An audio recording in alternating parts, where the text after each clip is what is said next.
Baik, tuan-tuan dan puan-puan dirahmati Allah Subhanahu Wa Taala, saya minta maaf sedikit sebab ada interruption ataupun ada kekangan yang mana tak dapat nak dielakkan. Saya terpaksa ubah kepada, tadi pakai laptop, saya terpaksa ubah kepada handset, ya, supaya dia lebih kesannya lebih baik dan lebih laju lah, tuan-tuan, ya. Minta maaf atas kekurangan ataupun kesilapan tadi.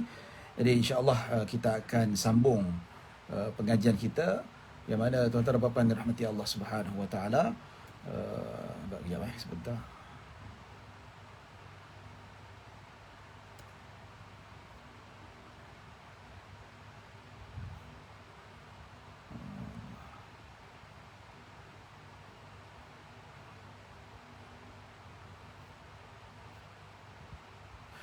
Baik. Jadi kalau kita sebut pasal mak mertua ni, bila sebut pasal mak mertua ni dia mahram kita lah. Dia mahram kita dan sentuh tak batal. Boleh buka tudung dan seumpamanya, dan perkara-perkara yang kita anggap dia sebagai mahram kita, maka hukumnya tidak menjadi masalah sama sekali. Baik, tuan-tuan dan puan-puan dirahmati Allah Subhanahu Wa Taala, begitu juga kita sebut di sini yang keempat, mahram wanita ataupun lelaki yang haram dinikahi disebabkan persemendaan ataupun perkahwinan. Siapakah dia? Iaitu anak tiri perempuan. Haram dikahwini oleh bapa tiri. Pengharaman ini berlaku apabila ibu kepada anak tiri tersebut telah disetubuhi oleh bapa tirinya. Itu dia. Ya, macam mana kalau kita lihat di sini, tuan-tuan, katakanlah lelaki, saya katalah nama lelaki itu Azmi, dia berkahwin dengan Alia. Alia ni dia janda dan dia ada seorang anak perempuan. So Azmi ni berkahwin dengan Alia. So bila dia berkahwin, dia akad nikah, dia terima nikahnya. Adakah anak tiri perempuannya automatik menjadi mahramnya? Boleh buka tudung ataupun tidak? Belum lagi, tuan-tuan. Ya, bila dia menjadi mahram? Bila bapa tirinya bersetubuh dengan ibu kandungnya. So bila sudah pasti sudah bersetubuh, ya, agak-agak dia tengok pada malam pertama mak dengan bapa tiri tidur bersama, okey, dikira sudah bersetubuh, maka besok pagi tu boleh dia start salam, dia boleh buka tudung dan sebagainya. Dan apabila si Azmi itu sudah bersetubuh dengan Alia, ya, maka menjadi haram kepada anak si Alia tu perempuan, tak boleh nikah selama-lamanya. Jadi dah jadi macam mahram lah hukumnya dan sebagainya. Baik, hal ini berdasarkan firman Allah Subhanahu Wa Taala. Apa firman Allah? Wa rabaibukum allati fi hujurikum min nisaikum allati dakhaltum bihinna fa in lam takunu dakhaltum bihinna fala junaha alaikum. Yang bermaksud, dan anak-anak tiri yang dalam pemeliharaan kamu dari isteri-isteri yang telah kamu campuri, tetapi kalau kamu belum campuri mereka, iaitu isteri kamu itu, dan kamu telah pun menceraikan mereka, maka tiadalah salah kamu berkahwin dengannya. Maksudnya, katakanlah si Azman kahwin dengan Alia, nikah sepak, aku terima nikahnya Alia binti Muhammad dengan mas kahwin, aku terima. Qadi kata sah. Ya, sekali tiba-tiba dia tengok anak Alia tu datang. Lawanya anak Alia, lagi lawa daripada mak dia, muda pula tu. Dia kata, Alia, sorry lah, engkau bukan taste aku lagi minat dengan anak engkau, aku ceraikan kau. Dia ceraikan talak satu, tapi dia belum bersetubuh dengan si Alia itu, maka di sini, tuan-tuan, dia masih dikira, maksudnya boleh berkahwin dengan anak tirinya. Pasal apa? Belum ada hubungan persenyawaan ataupun kelamin antara Alia dengan suami tirinya. Tapi itu penzaliman yang ternyata jelas zalim lah. Ya. Baik, tuan-tuan dan puan-puan dirahmati Allah Subhanahu Wa Taala. Tengok sini pengharaman Alia dengan suami tirinya. Tapi itu penzaliman. Pengharaman ini tidak hanya kepada anak tiri yang tinggal bersama-sama bapa tirinya, tetapi juga termasuk anak tiri yang tidak tinggal bersama-samanya. Maksudnya, katakanlah Azmi kahwin dengan perempuan tu dan anak tiri dia tinggal kat universiti, tak jaga ataupun dah kerja dan sebagainya, tetap juga dikira sebagai pengharaman, iaitu menjadi mahram, tidak boleh bernikah sama sekali. Jadi tuan-tuan dan puan-puan dirahmati Allah Subhanahu Wa Taala, baik, maksud anak tiri yang dalam pemeliharaan kamu adalah bagi menerangkan kebiasaan anak tiri tinggal bersama-sama bawah jagaan bapa tiri dan ibunya. Maksudnya dalam Al-Quran dia kata anak-anak tiri kamu di bawah jagaan kamu. Kalau ikut mazhab Zahiri ataupun mazhab Imam Abu Daud Al-Zahiri, dia kata yang menjadi mahram hanyalah kalau anak tiri itu duduk sekali dengan kamu. Kamu jaga dia, kamu bagi dia makan, kamu hidup dengan dia dan sebagainya. Maksudnya tanggung dia makan. Maksudnya kalau kamu bersetubuh dengan mak dia, maka baru jadi mahram. Tapi kalau anak tu dah besar, hidup sendiri, dia tanggung diri sendiri, tak pakai duit kita dan sebagainya, walaupun kita sudah bersetubuh dengan mak dia, tetap tidak menjadi mahram. Sebab apa? Tak memenuhi syarat, dia bukan di bawah jagaan bapa tirinya. Tapi ini pendapat yang pelik, iaitu pendapat yang betul-betul tersisih, yang mana pendapat yang digunakan pakai oleh mazhab Az-Zahiri. Manakala mazhab jumhur, 4 mazhab, termasuk mazhab kita, yang di bawah jagaan bapa tiri ataupun tidak di bawah jagaan bapa tiri, tetapi asalkan bersetubuh dengan ibunya, maka menjadi mahram, iaitu perempuan, anak perempuan itu menjadi mahram kepada ibunya. Begitu juga dengan wanita tu. Wanita tu dia menjadi mahram kepada kepada suami dia, anak tiri, ya. Apabila suaminya itu sudah bersetubuh dengan dia, maka automatik anak tiri lelaki itu menjadi mahram kepada tak? Allahumma salli ala Sayyidina Muhammad. Tersilap. Kalau anak lelaki lain, anak lelaki berbeza. Katakanlah si Azmi ni janda, dia ada seorang anak lelaki. So dia berkahwin dengan Siti Alia ni. Dia kahwin dengan Siti lah, senang nama dia. Ya, si Azmi kahwin dengan Siti. Si Azmi ni ada anak lelaki. Nama anak lelaki siapa? Khairul. Ya. Baik. Bila si Azmi bernikah dengan Siti, aku terima dan nikahnya sah automatik. Ya. Si anak lelaki itu menjadi mahram kepada Siti, iaitu Khairul dengan Siti menjadi mahram, jadi haram walaupun belum bersetubuh lagi. Sebab apa? Perbezaan dalam Al-Quran dia kata manakaha abaukum, bernikah saja, berakad saja sudah termeterai bahawa si Khairul dengan isteri bapaknya menjadi mahram, tidak boleh bernikah, boleh salam, boleh cium tangan.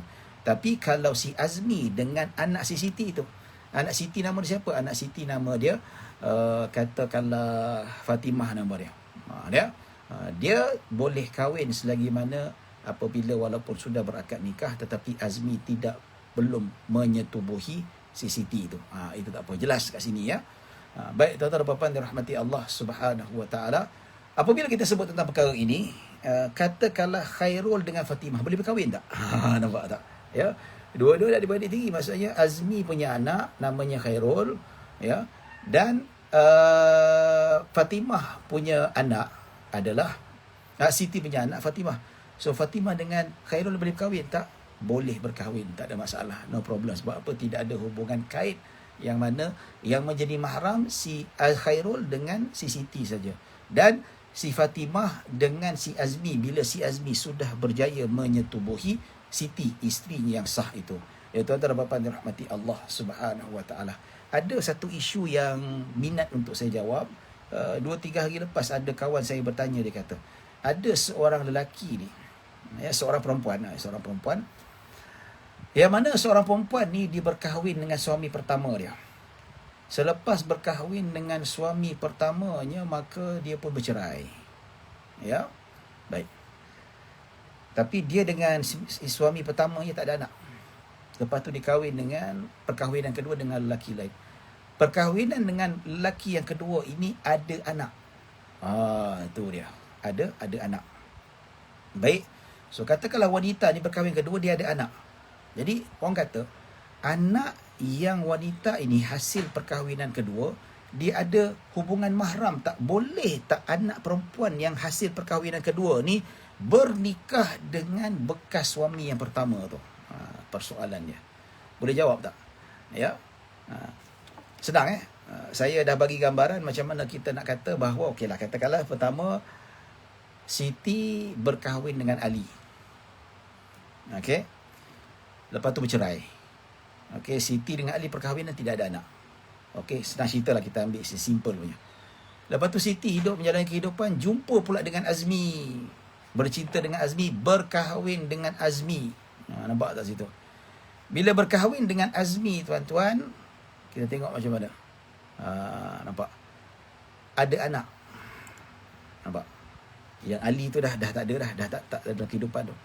So, melahirkan anak, nama anak dia Fatimah.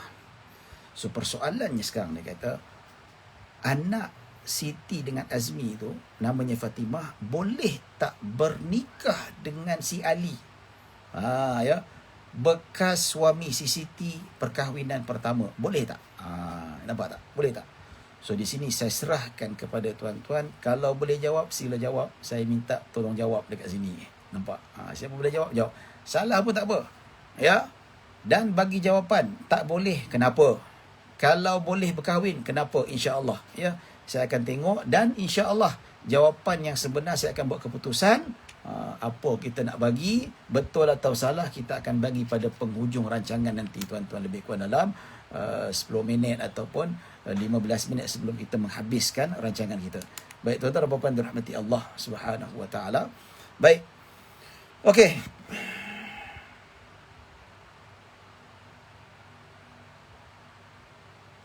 Demikian.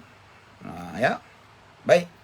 Demikian sebaliknya, seorang perempuan haram mengahwini bapa tirinya. Ya. Menantu lelaki, anak tiri dan bapa mertuanya. Nampak tak? Jadi, bapa tirinya itu, dia tak boleh berkahwin dengan bapa tiri dia. Nampaknya. Munirah binti Rahmat, dia kata boleh. Nampak? Sebab dah bercerai dengan suami pertama. Yalah, bukan itu tak kira ke, ataupun yang kira yang baru ni. Macam mana? Kan dia kata yang telah disetubuhi, kan. Tapi maksudnya Fatimah lahir sebelum selepas perceraian. Bukan selepas Fatimah lahir Ali bersetubuh dengan mak dia, tak ada. Nampak? Tapi berlaku awal lagi. Boleh ke macam tu? Ya. Bagus, percubaan daripada Munirah sangat bagus. Dia kata boleh ustaz. Ya, tak apa. Ada jawapan lain? Ada alasan lain tak? Cuba saya nak tanya. Nak tanya macam mana jawapan. Tak apa. Senang je soalan ni. Jawapan dia. Baik. Okey. Jadi, bapa tiri tu, perempuan tu tak boleh kahwin dengan bapa tiri. Juga tak boleh berkahwin dengan bapa tiri. Dah kira macam atuk dia jugalah. Ya.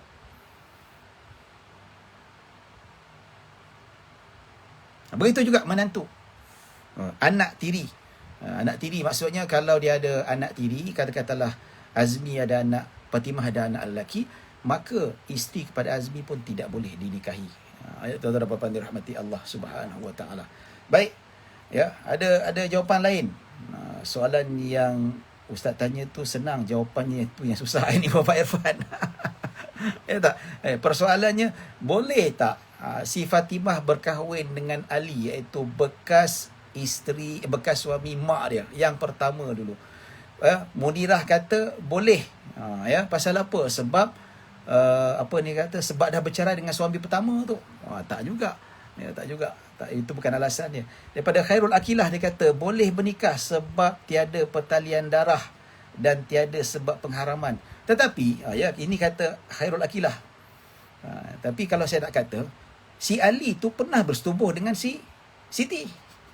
Dalam Al-Quran kata menjadi mahram jika bersetubuh. Tapi sebelum ni pernah bersetubuh. Macam mana boleh jadi boleh nikah pula? Kata Nurliza Abdul Wahab tak boleh. Apa alasannya Nurliza tak boleh? Ya. Ya, kena bagi alasan. Puan Nurliza cuba bagi alasan kenapa.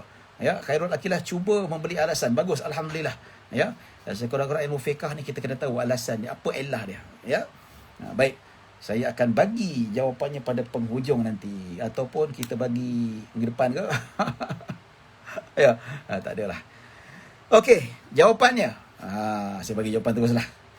Jawapannya, Nurliza masih nak mencuba bagi sebab kenapa tak boleh. Ya, maksudnya boleh tak Fatimah berkahwin dengan Nizam Nordin mengatakan sebab sudah bersetubuh. Ya.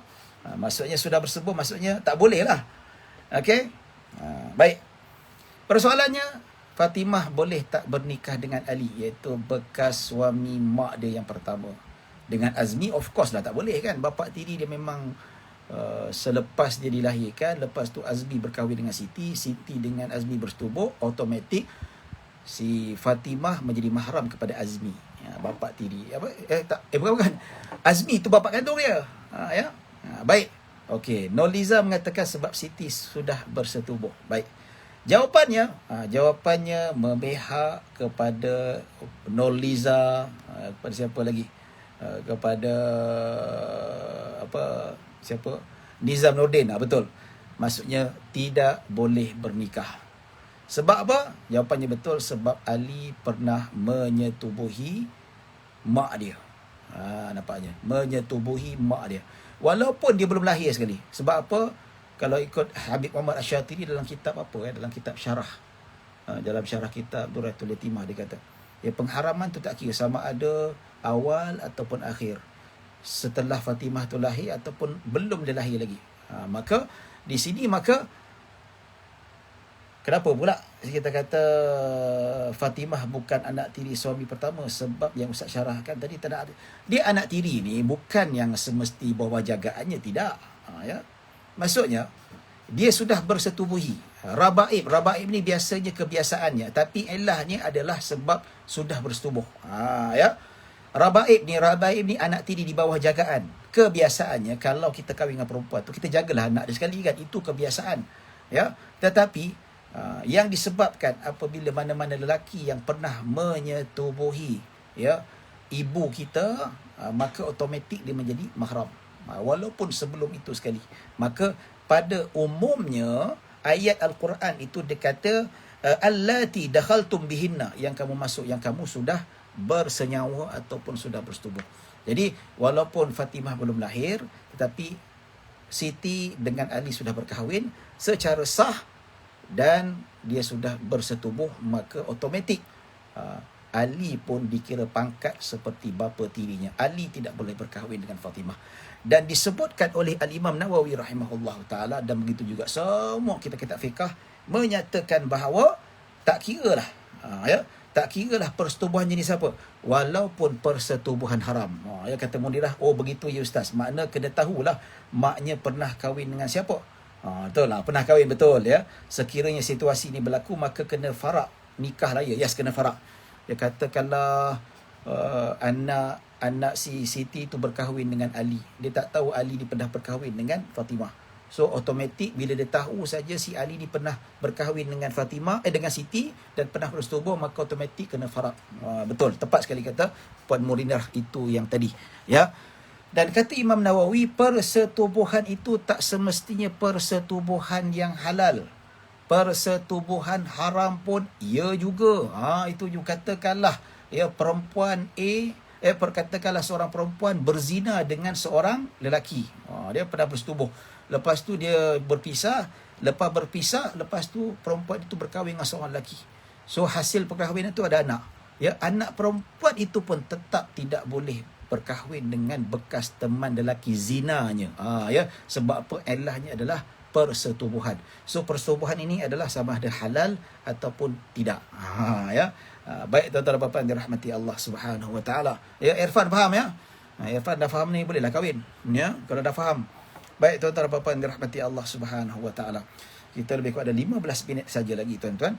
Baik, terdapat 7 golongan perempuan yang haram. Ini yang ketiga. Pertama tadi darah daging, kedua disebabkan persemandaan perkahwinan, dan ketiga disebabkan penyusuan. Baik, terdapat 7 golongan perempuan yang haram dikahwini kerana penyusuan. Susuan. Susuan macam mana? Maksudnya 5 kali minum. 5 kali minum, lebih kurang 5 kali minum yang kenyang lah. Maka apabila disusukan dengan seorang perempuan yang pada asalnya tidak ada hubungan talian darah, apabila wanita itu menyusukan seorang lelaki, anak lelaki, maka dah jadi macam anak kandung dia dah. 5 kali kenyang ataupun 5 kali minuman, maka 5 kali itulah menyebabkan dia menjadi ibu susuan. Dan ibu susuan dia boleh salam ibu susuan dia, dia boleh cium ibu susuan dia, dia boleh tengok ibu susuan dia tak pakai tudung dan sebagainya, boleh bersalam, cium tangan, tak ada masalah. Dan begitu juga katakanlah yang dia susukan itu anak perempuan tu dah macam jadi anak dia, betul. Begitu juga menjadi mahram kepada suami dia. Suami dia pun dah jadi macam bapa betul juga, tak boleh berkahwin. Tapi dengan syarat 5 kali minum ataupun 5 kali kenyang. Baik, terdapat 7 golongan perempuan yang haram dikahwini kerana penyusuan. Ya, di dalam Al-Quran disebut 2 golongan sahaja, manakala bakinya dijelaskan di dalam hadis Nabi SAW.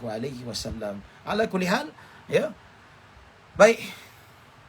Ada pula dia kata, jika tidak boleh bernikah. Nanti kita jawab. Baik. Di dalam Al-Quran disebut 2 golongan sahaja, manakala baki dijelaskan dalam hadis. Maksudnya ada dalil. Apakah 7 golongan itu? Ialah pertama, ibu susuan. Ibu susuan ialah perempuan yang telah menyusukan anak orang lain. Diharam dikahwini anak susuan tersebut, termasuk ibu kepada ibu susuan, nenek belah ibu dan nenek belah bapanya. Maksudnya, katakanlah si Ali disusukan oleh Fatimah. So, Fatimah menjadi ibu susuan kepada Ali. Dan Ali tidak boleh berkahwin dengan Fatimah, dan Tio tidak boleh berkahwin dengan mak Fatimah. Dan juga tak boleh berkahwin dengan bapa si Fatimah. Kalau dia ada perempuan kan, ya. Dan juga tak boleh berkahwin dengan suami Fatimah. Dan juga tak boleh berkahwin dengan bapa kepada mak kepada suami Fatimah. Tu dia. Ya, sama juga. Dan macam nasab. Macam juga kita tak boleh kahwin dengan nenek kita belah mak, belah bapa. Dan juga tak boleh berkahwin dengan moyang kita belah mak, belah bapa. Begitu juga tak boleh kahwin dengan adik-beradik mak susuan kita. Pun sama juga. Kita teruskan nanti. Ya. Baik. Nenek belah ibu dan nenek belah bapa susuannya. Nampak tu. Kedua, adik-beradik perempuan susuan pun tak boleh juga. Katakanlah Ali disusukan oleh Fatimah. So, Fatimah ada 4 orang anak perempuan. So, Ali automatik menjadi adik-beradik susuan, haram dinikahi. Tak boleh nak pusing mana, tak boleh nak lagi mana, tetap haram dinikahi. Ya. Baik. Ya.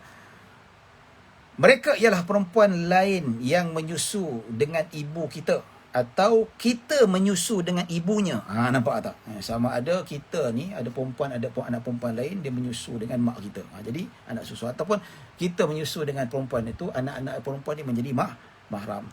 Ya.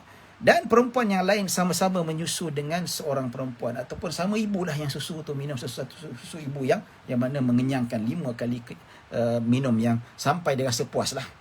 Jika seorang perempuan menyusu dengan ibu kita, dia haram dikahwini. Namun kita halal menikahi adik-adik perempuan kerana mereka tidak menyusu dengan ibu kita. Maksudnya apa? Okey. Jika seorang perempuan menyusu dengan ibu kita, okey, seorang perempuan menyusu dengan ibu kita. Katakanlah saya ada mak. So ada seorang anak perempuan menyusu dengan mak saya. Okey? Baik. Namun kita halal menikahi adik-adik perempuan yang lain. Yang haram itu saja yang menyusu. Tapi adik-beradik susuan kita punya adik-beradik, kita nikah. Contohnya lah katakanlah Ali ada mak. Nama Ali punya mak adalah Siti. Ya, Siti. Ya. Kemudian Fatimah pula menyusu dengan Siti. So automatik Fatimah menjadi adik-beradik susuan kepada Ali. Ya. Ali tak boleh berkahwin dengan Fatimah, dan tak boleh kahwin dengan Fatimah, dengan Siti. Tapi Ali boleh bernikah dengan adik-beradik perempuan Fatimah. Itu maksudnya. Pasal apa? Sebab adik-beradik perempuan Fatimah tidak minum susu ibu kepada Ali. Jelas ya? Baik. Jika kita menyusu dengan ibu kepada seorang perempuan, maka kita haram mengahwini perempuan tersebut. Ini jelas ya. Dan semua adik-beradik perempuannya, ya, seperti Ali menyusu dengan si Siti. Bukan saja tak boleh kahwin dengan si Siti, tak boleh berkahwin dengan adik-beradik perempuan Siti yang lain. Katakanlah Siti ada Aminah, ada Khadijah, pun tak boleh. Dah pangkat macam mak saudara sendiri dah. Ya. Namun adik-beradik kita halal mengahwininya, iaitu adik-beradik Ali. Ali ada adik-beradik, halal kahwin dengan si Siti, mak susuan dia. Sebab apa? Yang menjadi mahram hanya Ali saja. Adik-beradik Ali yang lain tidak menjadi itu. Ya. Baik, tuan-tuan dan puan-puan dirahmati Allah Subhanahu wa taala, Ali boleh nikah dengan anak Fatimah. Ali tak boleh nikah dengan anak Fatimah.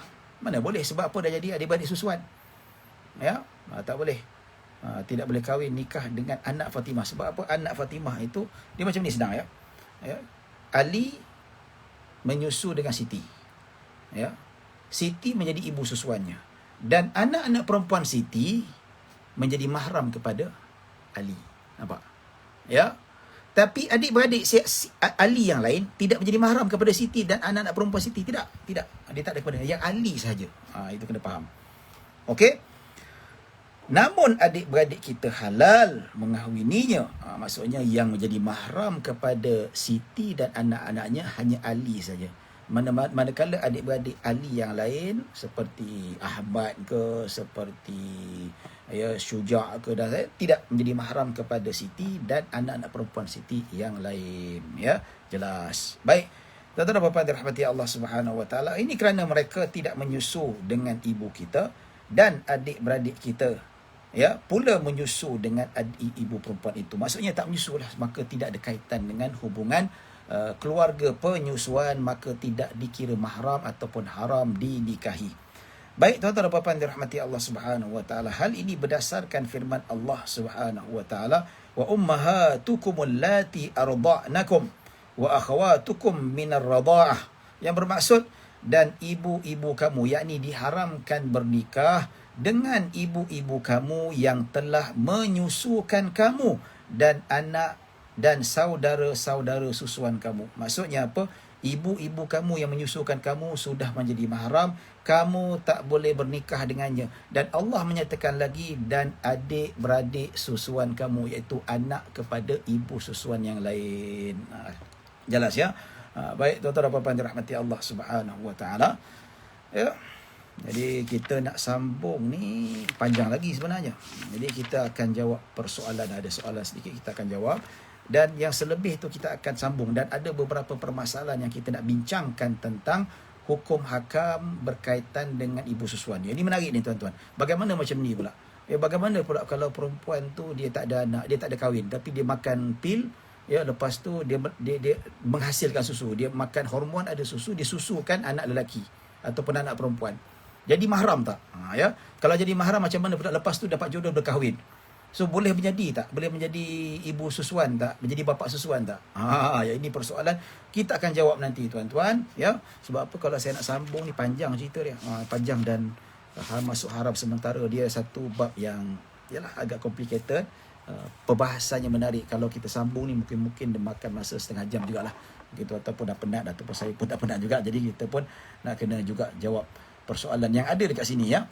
Baik, daripada Ghufran Bakri, jika tidak boleh bernikah dengan bekas suami ibu, bagaimana pula berkenaan dengan aurat dan persentuhan? Sama saja. Macam tadi kan, Ali pernah berkahwin dengan Siti, kemudian bercerai. Kemudian Siti berkahwin dengan Azmi, ada anak perempuan Fatimah. So Fatimah tidak boleh berkahwin dengan bekas isteri kepada si Siti. So tak boleh bernikah, maka aurat boleh buka, boleh salam, boleh cium tangan, ya, boleh dedah aurat, ya. Sebab apa? Memang tak boleh nikah. So tak boleh nikah, apatah lagi tak boleh bersubuh, tak boleh apa dan sebagainya. Ya, tapi ada juga disebutkan maslahat kalau bapa tirinya itu bekas suami mak dia tu yang pertama, katakanlah ada rekod ganas, sexual harassment, ya. Jadi takut fitnah, takutnya walaupun boleh dedah aurat, boleh bersalaman, tapi takutkan keselamatan, takut kena gangguan seksual, maka di sini lebih baik menutup aurat. Lagipun dah besar panjang, malu dan sebagainya, itu tidak menjadi masalah. Tetapi kalau dah disebutkan dari segi sudut hukum hakam, tidak menjadi masalah, itu sahaja. Cuma pilihanlah, kalau nak buat, nak dedahkan atau tidak, itu pilihan masing-masing. Baik tuan-tuan dan puan-puan yang rahmati Allah Subhanahu Wa Taala, daripada Muhammad Irfan, ya, minum tu mesti melalui badan sahaja ke ataupun melalui minuman yang dikeluarkan dari badan untuk menjadi anak susuan? Dia tak semesti melalui payudara, tak semestinya, ya. Perah masukkan dalam botol, ya, tak ada masalah, ya. Dia tak kisah campur dengan air sirap ke apa semua kan, campur limau ke apa ke, yang penting diperahkan dan minum. Yang penting 5 kali kenyang, ya, 5 kali kenyang, maka yang masuk tu susu tulen lah, susu tulen, ya. Baik, Ali boleh bernikah dengan anak Fatimah? Tidak boleh sama sekali. Hukumnya adalah hukuman yang mahram. Ada soalan lagi ke? Soalan ke atas, ya. InsyaAllah kalau tak ada apa-apa, kita akan bertemu pada Isnin hadapan. Cukup sejam juga kita dah bincang pada hari ini, ya. Ada satu lagi soalan daripada Irfan. Irfan banyak soalan lagi ni. Dia kata, minta izin bertanya, Sayyidina Ali ada anak bernama Ummu Kalthum, ya, yang berkahwin dengan Sayyidina Umar, manakala kita tahu Nabi berkahwin dengan Hafsah anak Umar. Boleh tak Ustaz terangkan? Terangkan apa? Soalan kedua, hukum kita berkahwin dengan isteri kepada anak susuan kita. Ya. Baik, yang pertama saya tak faham soalan. Yang kedua, boleh tak kita berkahwin isteri kepada anak susuan kita? Tak boleh. Ya, sebab apa? Dah kira macam anak. So bila anak kita dah menjadi macam anak kita, maka hukumnya sama seperti anak kita. Kalau anak kita tu ada isteri, maka hukumnya menantu. Menantu tidak boleh dinikahi. Sama juga anak susuan ada isteri, hukumnya sama seperti menantu, maka tidak boleh dinikahi, iaitu isteri ataupun bekas isteri kepada anak susuan kita. Sebab apa? Nabi kata diharamkan pada susuan seperti mana diharamkan kepada nasab. Ya. Maka bila dia dah menyusu, dah ditermeterai dia tu menjadi anak susuan kita, maka hukumnya sama seperti anak dari segi sudut haurat dan sebagainya. Ya. Baik tuan-tuan dan puan-puan dirahmati Allah Subhanahu wa taala. Baik, ada soalan ke atas boleh kata? Saya tak apa soalan ni. Minta izin Sayyidina Ali ada bernama Ummu Kalsum berkahwin dengan Sayyidina Umar. Manakala kita tahu Nabi berkahwin dengan... Tak faham soalan ni, masih tak faham. Saya minta maaf, saya tak dapat jawab soalan ni. Soalan tak clear. Ya, soalan tak clear, saya tak dapat nak jawab, minta maaf ya. Baik, kalau tak ada soalan lagi, setakat itu saja. InsyaAllah kita bertemu kepada sesi akan datang, InsyaAllah pada hari Isnin depan. Temu janji kita untuk kita bahaskan lagi lebih banyak berkaitan dengan hubungan mahram melalui susuan ini. Ya, banyak isu-isu contemporary yang boleh kita bincangkan ya. Baik, setakat itu saja yang dapat saya sampaikan. Mudah-mudahan kita mendapat rahmah dan barakah daripada Allah Subhanahu wa taala. Mohon maaf kalau ada salah silap, kalau ada kekurangan. Yang baik hanya daripada Allah Subhanahu wa taala. Kekurangan kesilapan datang daripada diri saya sendiri. Aku qauli hadza wa astaghfirullah alazim li wa lakum wa lisairil muslimina wal muslimat wal mu'minina wal mu'minat. Bismillahirrahmanirrahim. Allahumma ja'al jam'ana hadza jam'an marhuma wa tafarruqana min ba'di tafarruqan ma'suma. Allahumma la tada' fi maqamina hadza dhanban illa ghafarta wa la hamman illa farajta wa la daynan illa qadaita wa la maridan illa shafaita wa la hajatan min hawaijid dunya wal akhirati illa qadaita ya rabbal alamin. Sallallahu ala sayyidina Muhammadin wa ala alihi wa sahbihi wasallam. Alhamdulillah rabbil alamin. Assalamualaikum warahmatullahi wabarakatuh. Terima kasih. Kita bertemu pada hari Isnin, insya-Allah bertemu lagi. Assalamualaikum warahmatullahi wabarakatuh.